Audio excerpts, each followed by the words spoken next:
CI po. So kahapon po nag-withdraw na nga daw po ng cooperation yung mga Diskaya from cooperating with the inquiry.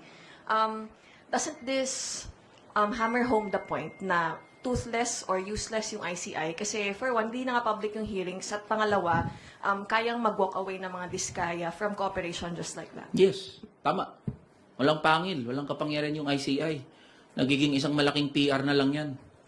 At hindi natin masisisi yung mga tao kung tinitignan yan na parang nag-whitewash na lang. O parang may pinoproteksyonan na kaalyado ng administrasyon.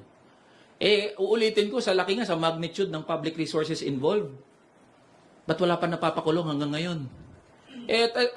Very consistent naman kami doon sa sinasabi namin, along with other minority members, na kung gusto talaga ng administrasyon na may mapanagot, even without the ICI, the President can mobilize the entire instrumentalities of the government.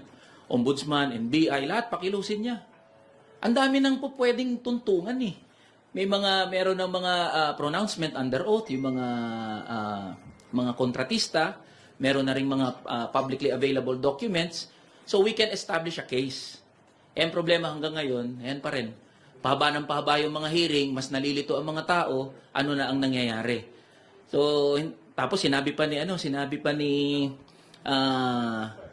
Claire Castro, spoke sa Claire Castro na humihingi siya ng kahinahunan sa mga Pilipino, maging kalmado daw.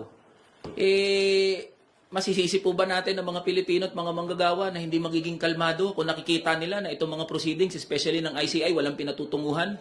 Pahaba ng pahaba yung hearing, parami ng parami yung cast of characters, and at the end of the day, walang mapapanagot.